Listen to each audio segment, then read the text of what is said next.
மான் கூட்டம் மீன் கூட்டம் வேடிக்கை பார்க்கின்ற கண்டிரண்டிலே என்ன மயக்கம்.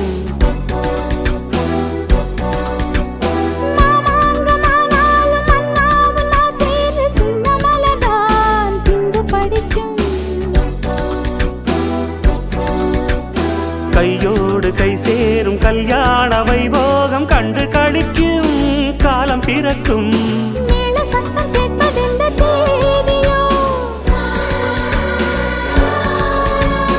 தேவனுக்கு சொந்தம் இந்த தேதியோ.